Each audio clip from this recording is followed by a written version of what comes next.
गाँव वाले चचा गुरु, ये सब लोगों ने मिलकर परम पूज्य लाला जी महाराज, चाचा जी महाराज पर कृपा की। और उन्होंने फिर ऐसे लोग बनाए, जैसे मथुरा में डॉक्टर साहब को बनाया, सिकंदराबाद में डॉक्टर श्री कृष्ण लाल ताऊ जी को बनाया, गाजियाबाद में परम पूज्य डॉक्टर श्यामलाल जी साहब को बनाया, पुरई में परम पूज्य श्री भवानी शंकर जी को बनाया। तो ऐसे रतलाम राउटी में बनाया हरबंसलाल त्रिपाठी जी, कितने नाम ले, हमारे सब ये बाबा हैं, हमारे सब ग्रैंडफादर हैं। और इन सब लोगों की ऐसी दया, ऐसी कृपा हम लोगों पे है कि आज सभी लगे, पूरा हिंदुस्तान तो क्या विदेशों में लगभग हर कंट्री में। फिर रामचंद्र मिशन वाले बाबू जी, जिनका नाम रामचंद्र जी है, तो उन्होंने उचारी जी ने कितना सारा था। तो ये सारा फैलारा सारा जो पसारा है वो है उन्हीं गुरु महाराज साहब का, उन्हीं लाला जी महाराज साहब का, उन्हीं गुरु महाराज साहब का है। तो आज हम लोगों के बड़े सौभाग्य हैं, बड़ा भाग्य है, पुण्यों का उदय है कि उन महान संतों की गुरु परंपरा के बच्चे यहाँ विराजमान हैं। और हम लोगों का भी ये कर्तव्य है, सत्संगी भाइयों का भी ये कर्तव्य है कि गुरु परिवार के बच्चों की बड़ी साथ संभाल करें। तो उनको सभी लोग पैर छूते आए, तो उनको अपने गुरु से, अपने परिवार के दादाजी से, अपने पिताजी से, सबसे वो विनम्रता से निवेदन करते हैं कि महाराज जी हमारे पैर छू रहे, इनको उतारो। हम लोग अपने लिए करते हैं कि हमारे गुरु परिवार के बच्चे खूब रोशन हो, उनकी दीन और दुनिया में खूब तरक्की हो और उनके जरिए सब जगह उनका काम फैले। जैसे एक पिता के बच्चों का कर्तव्य होता है कि वो पिता की संपत्ति पर संपत्ति को बढ़ावे, ऐसे ही हर सत्संगी भाई का कहने की ज़रूरत नहीं, कर्तव्य है सब रूहानी उनकी औलाद है कि अपने गुरु का नाम को आगे करें। ये बिल्कुल सही बात है कि आप जिससे अटैच हैं, जो आप जहाँ से जुड़े हैं, आपका ध्यान वहीं लगेगा और लगना भी चाहिए और लगाना भी चाहिए। प्रेम उन्हीं से होगा। लेकिन जो उनके भी रिश्ते में चचा हैं, रिश्ते में भाई हैं, वो आपको आशीर्वाद से मालामाल कर देंगे। क्यों नहीं करेंगे कि जब उनको लगेगा कि लोग अरे ये हमारे भाई के हैं, ये हमारे उनके हैं। तो हर सत्संग में बड़ा आशीर्वाद मिलता, बड़ा फैज मिलता, बड़ी कृपा मिलती है। ध्यान जहाँ से आपटे जो वहीं से किया जाता है।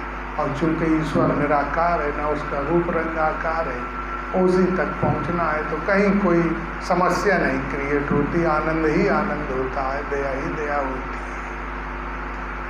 अब जो हम लोगों से गलती हुई हो, वो गुरु परिवार से हम लोग क्षमा चाहते हैं कि हम लोगों को पूजा करना भी नहीं आता है, जैसा परम पूज्य पंडित जी महाराज ने कहा, मांगना भी नहीं आता है।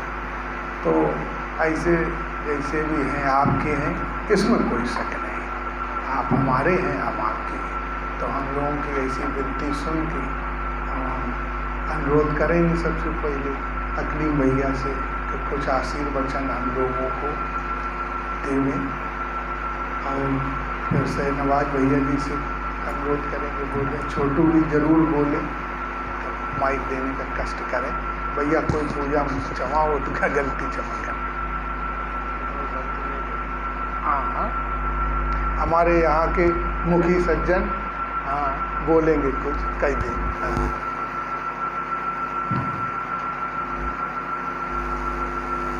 हमारे गुरु भगवान फरमाते थे, प्रेम बांटोगे तो प्रेम मिलेगा। मेरे जैसा व्यक्ति न तो किसी योग्य है और न किसी योग्य बनने की कोई तमन्ना है। आप सभी गुरु परिवार से एवं सत्संगी भाई बहन इतनी कृपा करके इतनी दूर दूर से पधारे हैं कि केवल कुछ कहने लायक मेरे पास शब्द नहीं। बस आप सबकी कृपा ऐसे ही बढ़ती रहे और आप लोग क्योंकि ऐसा कार्यक्रम बहुत पधारते रहे।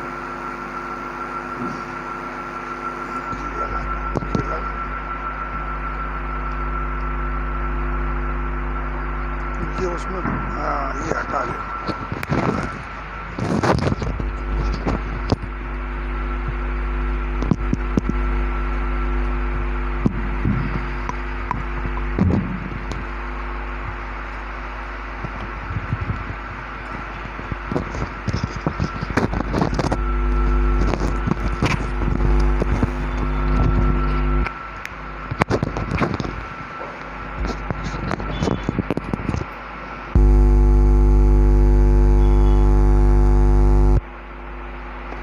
आप सभी लोगों को नमस्ते।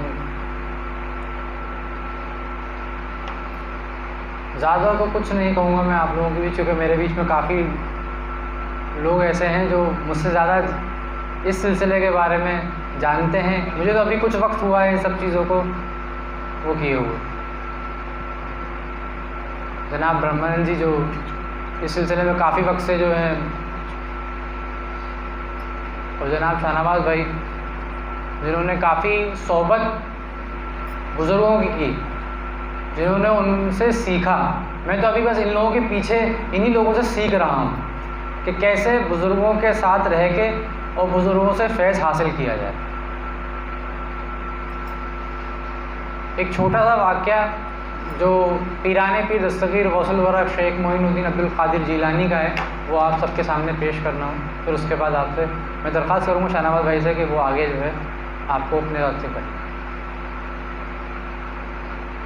कि एक वक्त जब जनाब पीराने पीर दस्तगीर गौसुल वरा शेख मोइनुद्दीन अब्दुल क़ादिर जीलानी अपने रास्ते से गुज़र रहे थे, वहाँ पे कुछ आगे बच्चे क्रिकेट खेल रहे थे। तो वहाँ पे जब वो पहुँचे अपने, उनके साथ में कुछ शिष्य भी थे, उनके जो मुरीद थे वो भी साथ में थे उनके। तो वहाँ उनका गुज़र हुआ तो वहाँ कुछ बच्चे क्रिकेट खेल रहे थे। तो उनमें से एक बच्चा उनके पास आया और उनसे कहता है कि दद्दा आप मेरा एक काम कर देंगे। तो अब उनके साथ काफ़ी पब्लिक थी, उन्हें लगा कि क्या बात है, क्या बोलना चाह रहा है ये।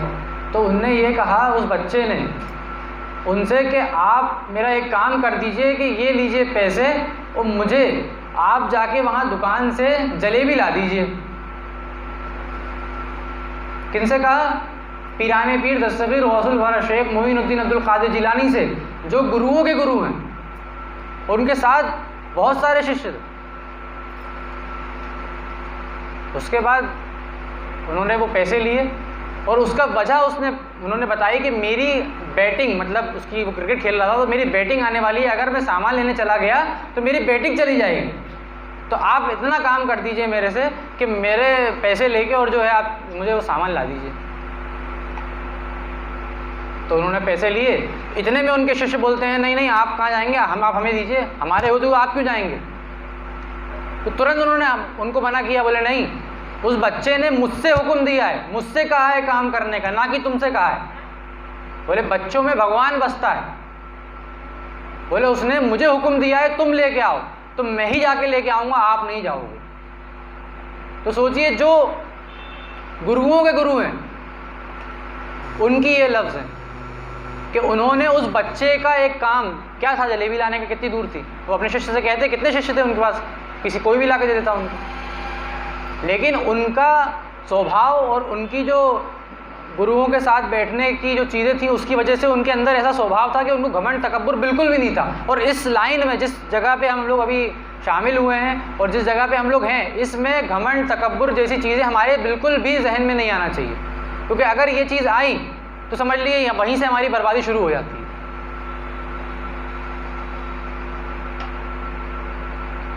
बस इतना ही मैं आप लोगों के सामने अर्ज़ करना चाहता हूँ। बाकी मैं शाहनवाज जी से दरख्वास्त करूँगा कि वो आगे की जो है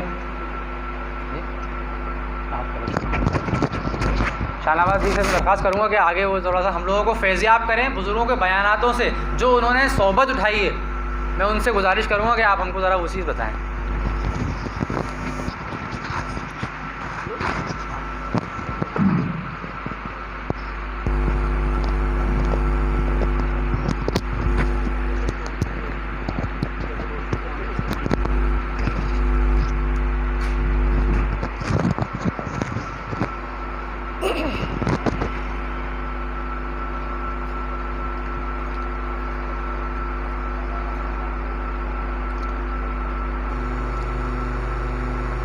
इस सभा की शुरुआत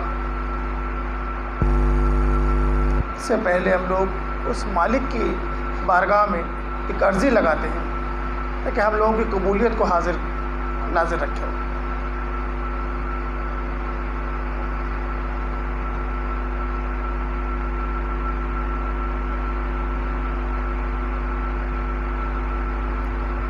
अपने मालिक का मैं नाम लेकर,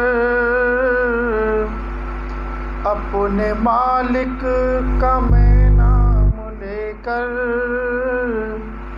बज़्म की इब्तिदा कर रहा हूँ। बज़्मी सभा, इस सभा की शुरुआत कर रहा हूँ। उस ईश्वर का, उस मालिक कुल का नाम लेकर इस सभा की शुरुआत कर रहा हूँ। अपने मालिक का मैं नाम लेकर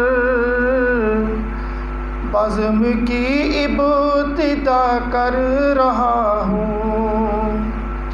अपने मालिक का मैं नाम लेकर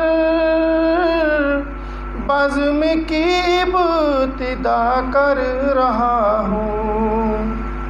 या खुदा आबरू रख मेरी तू, या खुदा आबरू रख मेरी तू, तेरी हमदो सना कर रहा हूँ। या खुदा आबरू रख मेरी तू, तेरी हमदो सना कर रहा हूँ। तू जो चाहे तो बन जाए किस्मत, मेरे सजदों की क्या है हकीकत। तू जो चाहे तो बन जाए किस्मत, मेरे सजदों की क्या है हकीकत। तेरी चौखट पे सर को झुका कर, तेरी चौखट पे सर को झुका कर फ़र्ज़ अपना अदा कर रहा हूँ। अपने मालिक का मैं नाम लेकर बज़्म की इब्तिदा कर रहा हूँ। मैंने दुनिया का देखा नज़ारा, अलमदद कह के मैंने पुकारा। मैंने दुनिया का देखा नज़ारा, अलमदद कह के मैंने पुकारा। मुझको अपनी पनाहों में रखना, मुझको अपनी पनाहों में रखना, बस यही इल्तिजा कर रहा हूँ। मुझको अपनी पनाहों में रखना, बस यही इल्तिजा कर रहा हूँ। आज महफिल में बैठे हैं जितने, सबके दिल की तमन्ना हो पूरी। आज महफिल में बैठे हैं जितने, दिल की तमन्ना हो पूरी। सबको सूफ़ी बना दे तू मौला, सबको सूफ़ी बना दे तू मौला। मैं तड़प कर दुआ कर रहा हूँ। सबको सूफ़ी बना दे तू मौला, मैं तड़प कर दुआ कर रहा हूँ। अपने मालिक का मैं नाम लेकर बज़्म की इब्तिदा कर रहा हूँ। अपने महबूब का दर दिखा दे, मेरा सोया मुक़द्दर जगा दे।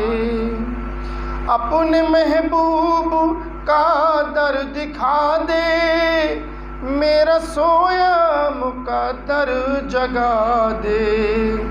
रुत पे दुनिया को आज से मैं अपने दिल से जुदा कर रहा हूँ। अपने मालिक का मैं नाम लेकर बज़्म की इब्तिदा कर रहा हूँ। या खुदा आबरू रख मेरी तू, तेरी हमदो सना कर रहा हूँ।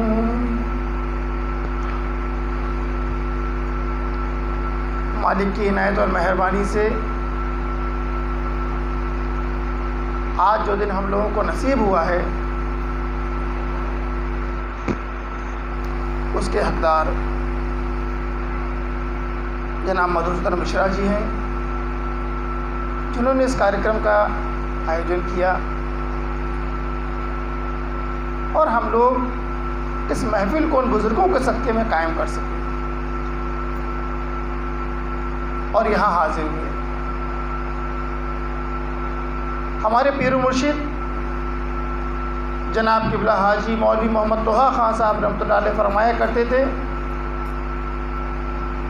कि बेटा इन प्रोग्रामों में जहाँ कहीं भी हो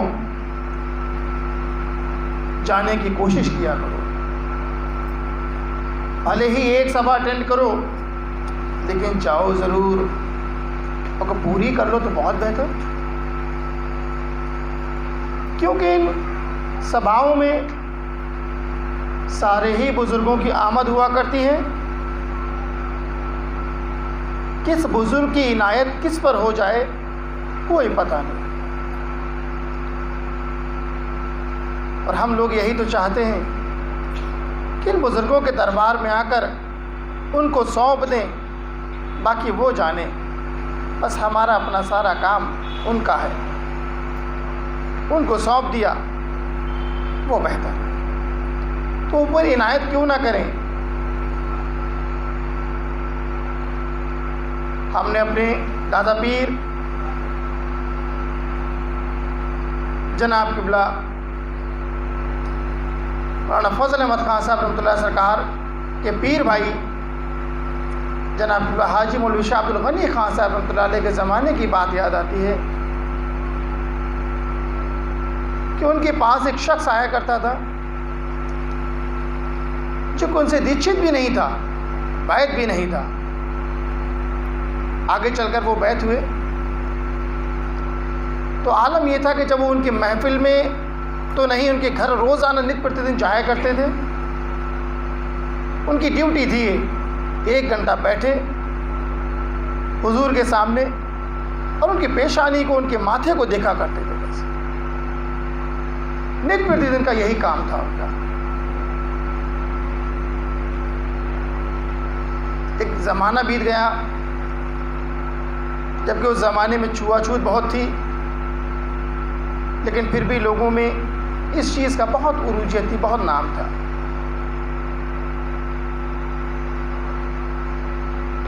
लेकिन जब वो उनके पास आते रहे तो उनका आलम यह हुआ कि घर वालों ने उनको मना कर दिया कि तुम घर में नहीं रहा करो मेरे, तुम एक मुसलमान के पास जाते हो तो मुसलमान हो गए। बड़ा बवाल हुआ करता था उनके घर पे। जब उनकी माँ ने कहा कि जा, तू तो वहीं रहता है मुसलमानों के पास, जा तू वहीं जा, यहाँ नहीं रहे, तो आप एकदम जज्ब की हालत में आ गए वो शख्स, और उसने कहीं ये कह दिया कि चल हट गू खानी।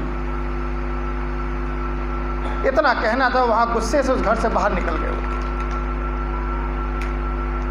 अब वो जिससे कहा, उनका आलम ये हो गया, ये खुद पखाना करे और खुद खाए, ये आलम उनका। खैर कोई नहीं, अब ये हुआ कि अरे ये वहाँ उनकी सोहबत में बैठते हैं तो इसके अंदर भी कोई तेज आ गया है, तो वहीं जाके इसकी शिकायत करो, वही सुधारेंगे।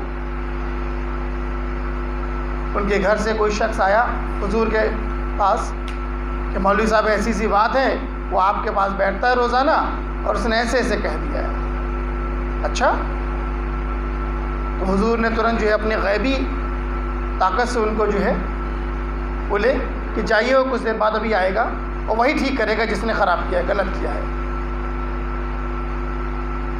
हुजूर ने अपने पास बुलाया। पहले की इस रूहानियत की बात ही कुछ और हुआ करती थी। आज तो हम लोग खाली उन लकीरों पे चल रहे हैं जो उन बुज़ुर्गों ने खींची है। हकीकत बात तो ये है, वो मेहनतें, वो रियाजतें अब हम लोगों के पास नहीं रह पाई, चाहे वो कहीं कोई भी किसी भी सत्संग से हो। लेकिन इतना है कि हम बुज़ुर्गों की याद में और उनके नक्श कदम पर चलते हैं तो वो ताकतें फिर भी हम लोगों के पास आ जाती हैं, लेकिन उस लेवल की नहीं है जो उन बुज़ुर्गों ने कमाई थी।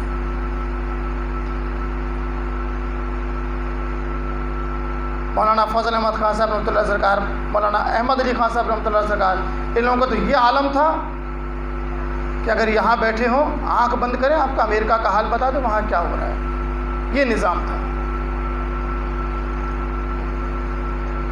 बहुत कुछ किया करते थे।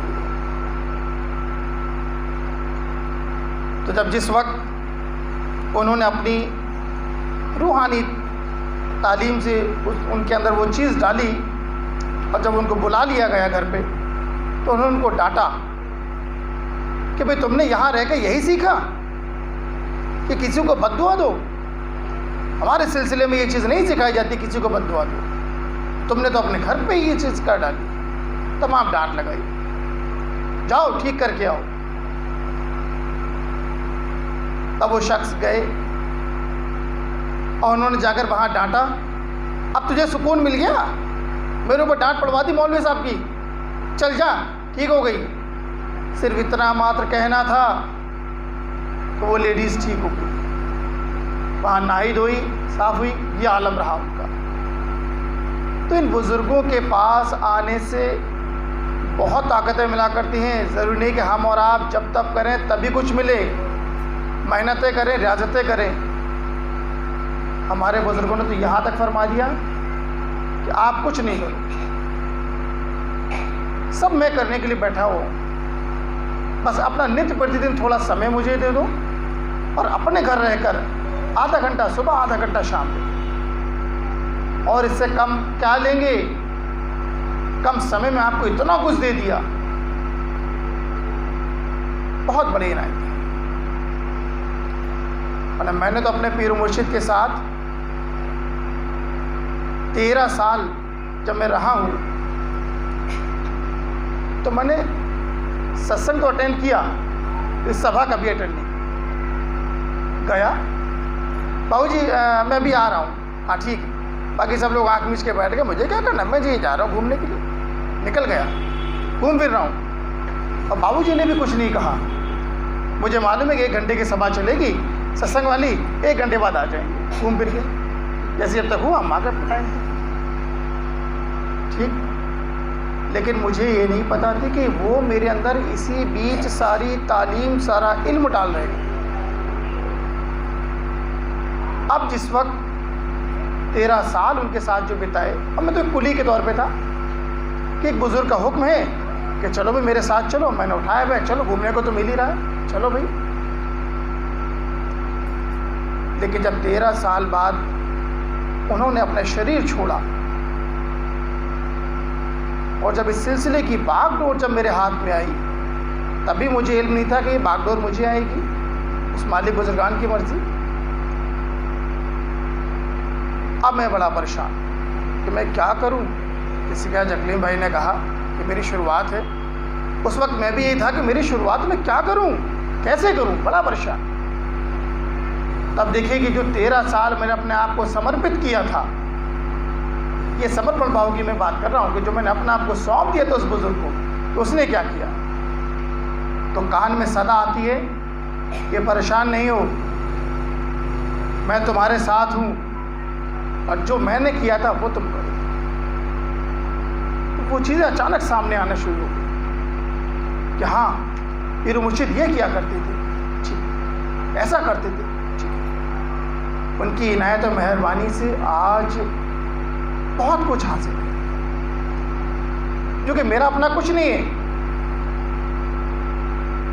एक बार की बात है कि एक हमारे मित्र हैं, उनका एक छोटा सा प्रोग्राम था, उन्होंने बुलाया।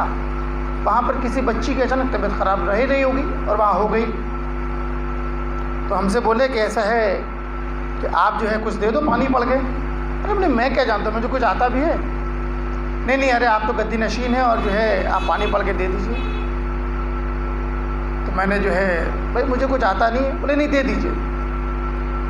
ठीक है, वो पानी लाए, मुझे जो भी समझ में आया मैंने पढ़ के दे दिया। मालूम ये पड़ा, बुजुर्गान की दुआओं से उस मालिक ने उस पानी में ऐसी लाज रखी कि उस बच्ची की तबीयत ठीक हो गई। अब तो मित्र हमारा बहुत मानने लगा, नहीं आत्मा बहुत जानकारी है। तो जैसा भी अभी अकलीम ने कहा कि नहीं, घमंड नहीं होना चाहिए, तो वही चीज़ मुझे लगा कि नहीं यार, मेरी ज़ुबान में तो तासीर आ गई। अब तो यार मुझे बहुत कुछ हो गया, इल्म आ गया, ज्ञान आ गया कि कुछ भी मैंने पढ़ के दे दिया वो काम हो गया। बड़ा खुश। घर पहुंचा, सपने में बशारत हो गई, बाबूजी आए, बोले बेटा ज़्यादा खुश नहीं हो, वो मेरा सिद्ध किया हुआ था, जो मैंने तुमको सीना पसीना लगा के दिया था, इसलिए वो तुम्हारे पास आई, वो तुम्हारा अपना नहीं है, इसलिए खुश होने की ज़रूरत नहीं है।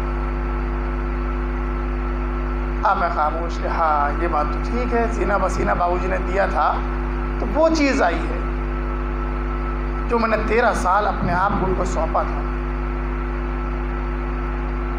तो हमें सिर्फ इतना ही करना है कि हम जब भी किसी प्रोग्राम में अपने बुज़ुर्ग के उसमें जाएं तो उनको सौंप के जाएं। और अगर किसी दूसरे सत्संग में भी जा रहे हैं, जाइए ज़रूर, कोई मना नहीं है। जैसे कि हमारे जो है ब्रह्मानंद साहब ने कहा कि गुरु आपका गुरु है, ताकत आपको वहीं से आएगी, इसमें कोई शक नहीं है। आप किसी भी सत्संग से हों, आप अपने गुरु को साथ लेके जाइए, उनको सौंप के जाइए कि आप भी चलिए, मैं ऐसे सत्संग में जा रहा हूँ। आप उसका फिर असर देखिएगा। तो बुजुर्गों की खिदमत में रहकर जो हासिल होता है बहुत ही तारीफ के काबिल है। जनाब क़िबला लालाई साहब ने क्या किया था, खिदमत ही तो की थी, वो भी उठाधारी वाली खिदमत नहीं, सिर्फ और सिर्फ एक अदब की खिदमत। जैसा कि अपने सिलसिले में कहा गया है कि अदब पहला करीना है मोहब्बत के करीनों में। अगर आपने इस मोहब्बत के करीनों में अगर अदब अख्तियार कर लिया तो आपने इस रूहानियत की सीढ़ी को चढ़ना शुरू कर दिया। लालाई साहब कुछ नहीं, एक झुककर सलाम कर दिया करते थे। इस अदा से क्या उनको कोई यही अकेले सलाम किया करते थे? तमाम ऐसे लोग थे, लेकिन नहीं, इनका अंदाज एक निराला था, इनकी आवाज़ में वो कशिश थी जो उस बुजुर्ग को अपनी तरफ इन्होंने मुतवज्जह कर दिया, खींच लिया। तो हमारे अंदर ये अदब अगर आ जाए जो उन बुजुर्गों ने किया। लालाई साहब जब रायपुर कायमगंज और ये फतेहगढ़ जब उधर वहाँ भोगांव जाया करते थे तो उनका आलम ये था कि अगर रात को पहुँचे, पहले बसें और ये गाड़ियाँ तो नहीं हुआ करती थी, बैलगाड़ी होती थी, अगर रात में पहुँचे, आज हम लोग क्या करेंगे भाई, रात में कुंडी बजा देंगे, चलो भाई खोलो हम आ गए हैं। लेकिन उनका आलम ये था कि नहीं, जो भी शिष्यगण वो जो भी और वो लोग जाते थे तो बाहर ही दरवाजे पर ही अपना जो है बिस्तर बिछाए, सारा सामान होता था, वहीं अपने लेट बैठ गए। सुबह जब ये बुजुर्ग लोग बाहर निकले, अरे आप यहाँ? हाँ उस रात में थे, आप हम आ गए थे, कुंडी नहीं बजाई, आप परेशान हो गए। ये आलम रहा बुजुर्गों का, तो वहीं दरवाजे पे लेटे बैठे। सुबह जब जल्दी आँख खुल गई हुजूर से पहले, तो हाँ भी नाश्ता बनाओ, अपना जो है अपना सब बना बनू के अपने फारिग हो जाएगा। इस तरीके से उन बुजुर्गों ने ये इस विद्या को हासिल किया। बाबूजी हमारे पीर मुर्शिद बताया करते थे, लाला साहब जब आया करते थे वो गाँव में, तो उनका 2 ही 3 चीज़ें थी, उसके अलावा वो 4 चीज़ें करना नहीं चाहते थे। जानते तो बहुत कुछ थे, सिर्फ 2 जानू बैठ जाते थे। 2 जानू का मतलब है कि अपने जो हम लोग पैर को पीछे मोड़ के बैठ जाते हैं उसको 2 जानू बोला करते हैं। 2 जानू बैठ जाया करते थे और यूं हाथ बांध देते थे।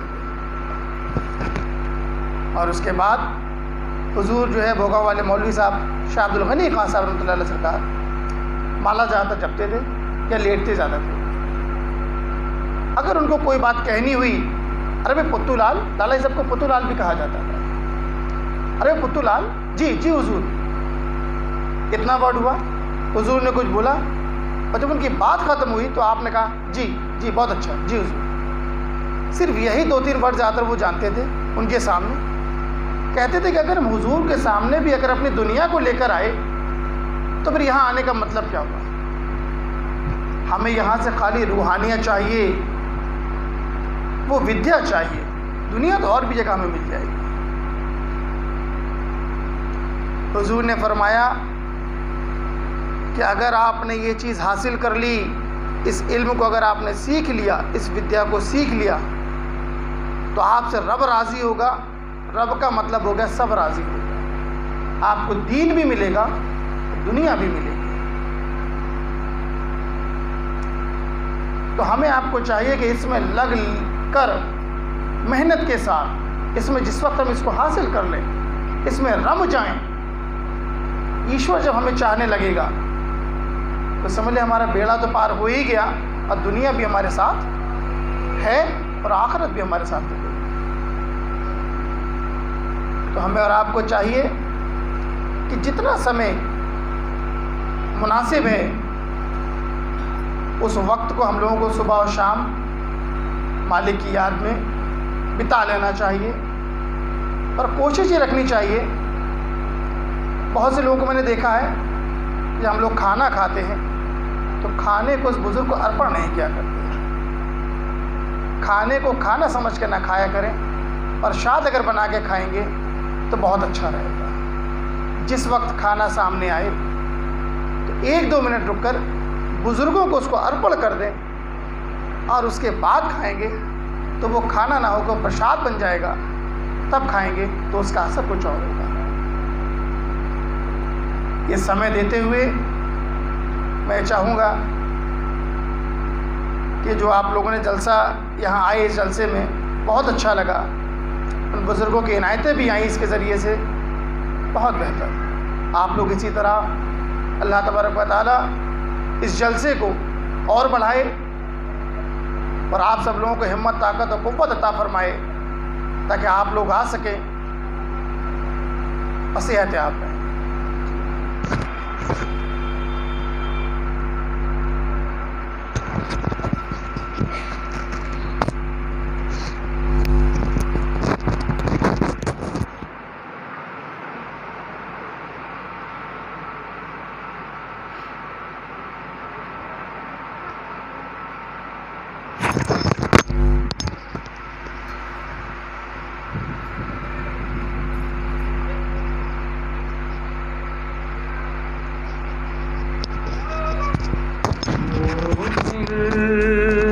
कहाँ से लाऊं तेरी याद जो भुला दे, ओ दिल कहाँ से लाऊं तेरी याद जो भुला दे। मुझे याद आने वाले कोई रास्ता बता दे। मुझे याद आने वाले कोई रास्ता बता दे, ओ दिल कहाँ से लाऊं तेरी याद जो भुला दे। रहने दे मुझको अपने कदमों की खाक बनकर, रहने दे मुझको अपने कदमों की खाक बनकर। तेरी याद जो भुला दे वो दिल कहाँ से लाऊं तेरी याद जो भुला दे। जो नहीं तुझे गवारा, जो नहीं तुझे गवारा, मुझे खाक में मिला दे। वो दिल कहाँ से लाऊं तेरी याद जो भुला दे। मेरे दिल ने तुमको चाहा, क्या यही मेरी खता है। मेरे दिल ने तुझको चाहा, क्या यही मेरी खता है। वो दिल कहाँ से लाऊं तेरी याद जो भुला दे। मुझे याद आने वाले कोई रास्ता बता दे। वो दिल कहाँ से लाऊं तेरी याद जो भुला दे।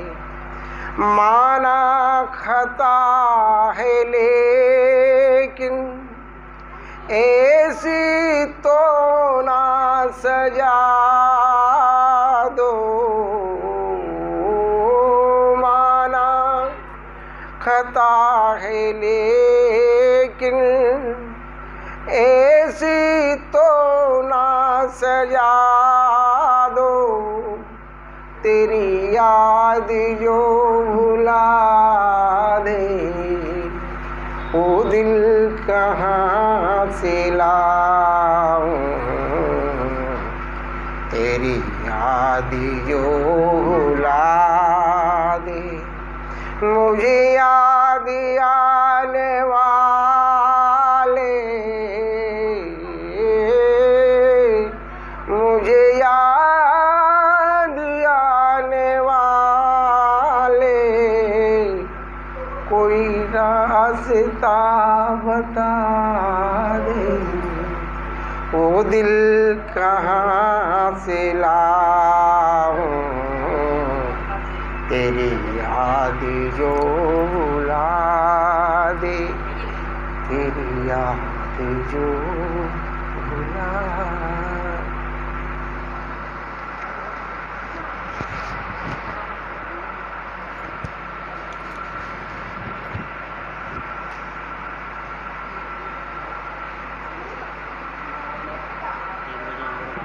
बोलो ठीक राम।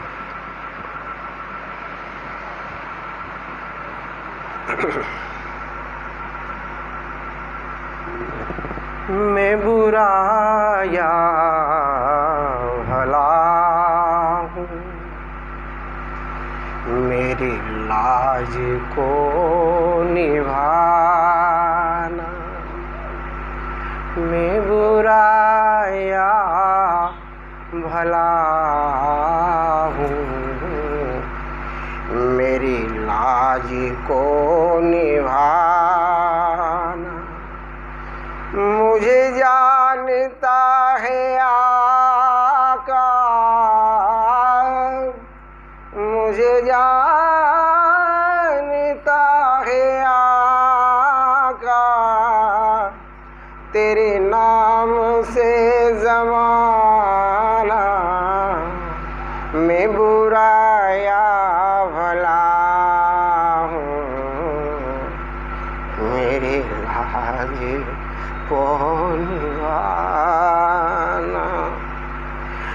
मेरी जिंदगी है तुमसे,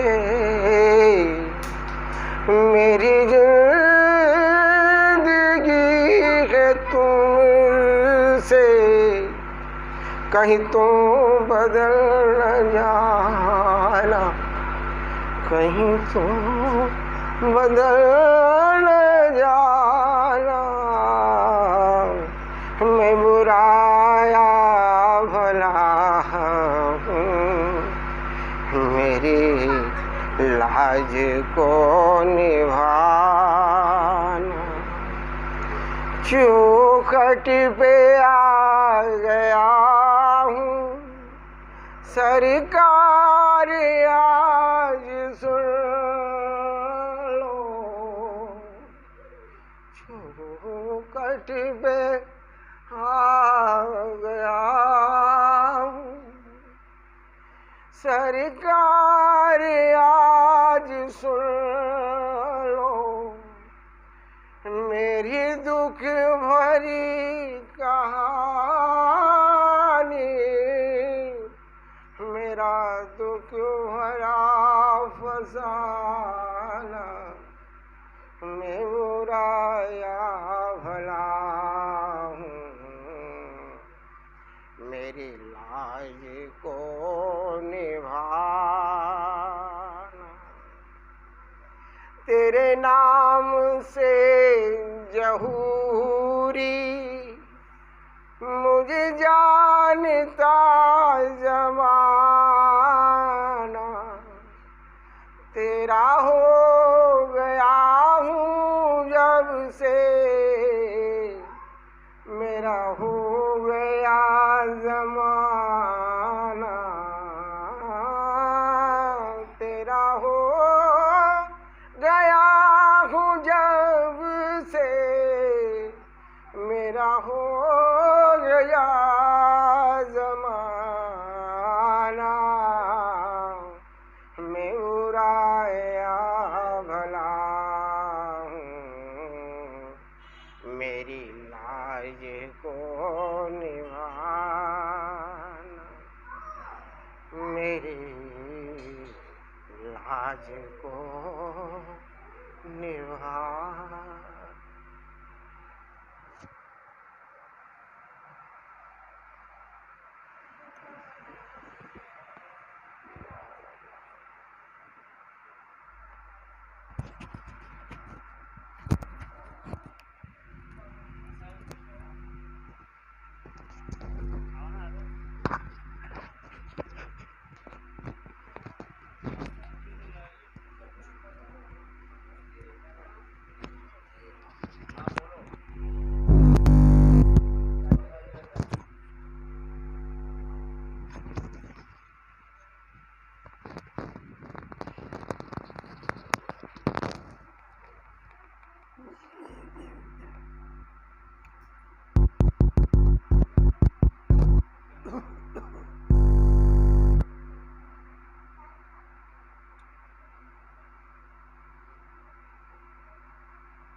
बहार ना आए तो गम नहीं,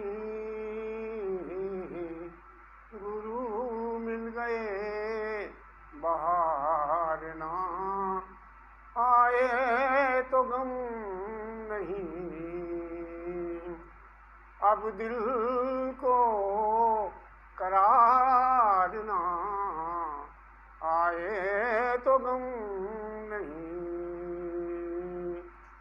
अब दिल को करार ना आए तो गम नहीं। हमने तो उनकी आँख में, हमने गुरु की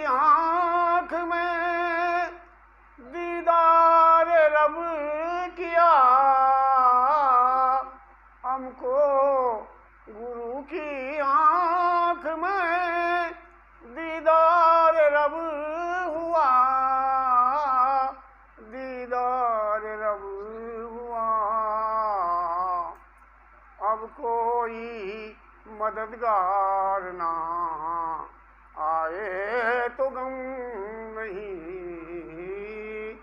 गुरु मिल गए बहार ना आए तो गम नहीं।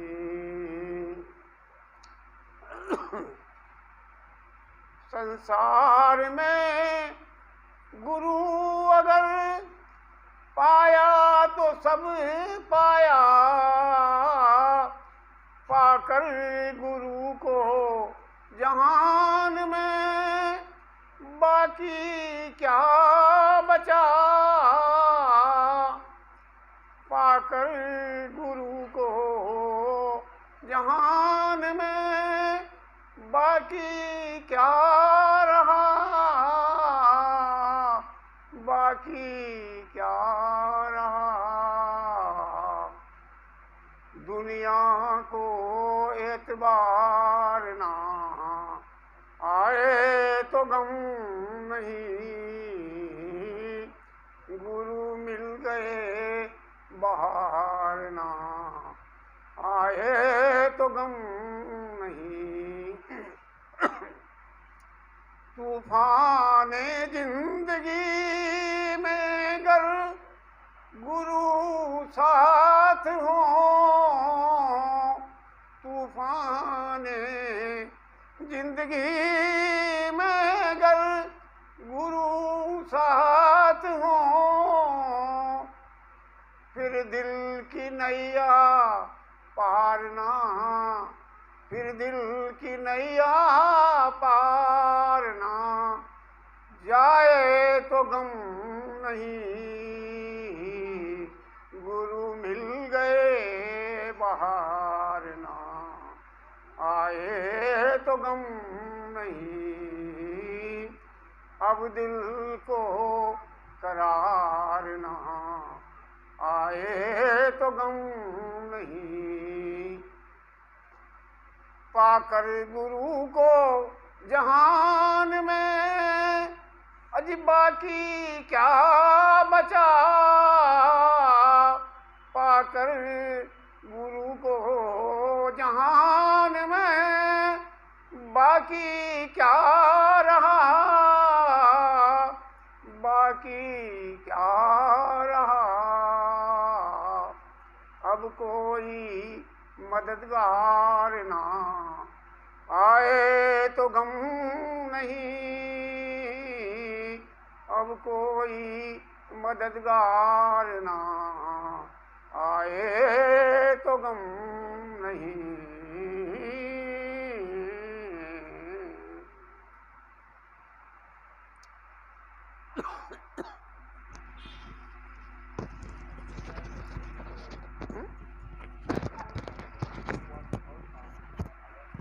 ये खोल लो।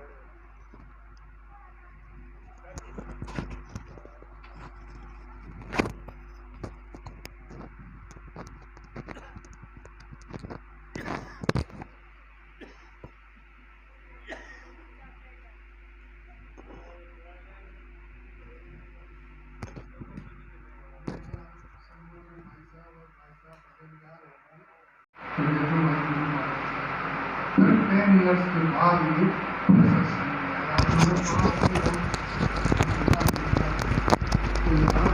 एक बार हो गए। और जैसा से नवाज भैया ओपनिंग भैया पंतु ने कहा, हम लोगों की औकात नहीं है कि हम उनका सही वर्णन भी कर सकें, समझ सकें, क्योंकि बुद्धि से मन से परे की चीज़ें हैं। अब जैसा यहाँ के स्थानीय मुखी सज्जन मिश्रा जी का निवेदन है कि ब्रह्मलीन शोभा रानी जी के लिए जो परमपूज्य ठाकुर साहब संत थानेदार परमपूज्य श्री राम सिंह जी की अतिशय प्रिय विशेष कृपा प्राप्त रही, कि उनके लिए ओम शांति का जाप करें। तो एक माला अपने सिलसिले के सब बुजुर्गों, दुनिया के संतों, भगवान के भक्तों के लिए, रामाश्रम सत्संग के सब सदस्यों के लिए हम लोग करेंगे एक माला। और फिर 11 माला जो है ठाकुर साहब जी, संत थानेदार साहब जी की अतिशय प्रिय बेटी तो शोभा रानी जी के लिए करेंगे। तो मन ही मन करना है। हमारे पास माला है तो हम जो है ओम शांति बोलते जाएंगे और लास्ट वाले में सब लोग मिल के ओम शांति 3 बार बोल देंगे और फिर प्रार्थना करेंगे कि इसका जो पुण्य स्वभाव है वो सब गुरु महाराज के स्वीकार हो, उनकी दया व कृपा उनको मिले और उनका प्रेम और आशीर्वाद हम सब लोगों को मिले। उसके पश्चात नैवेद्य अर्पण करेंगे। तो एक माला हमारे इस महान सिलसिले के सब बुजुर्गों संतों के लिए, रामाश्रम सत्संग के सब आचार्यों गुरुओं के लिए जो शरीर में नहीं है उनके लिए ओम शांति का जाप भाव प्रेम से करें। ओम शांति।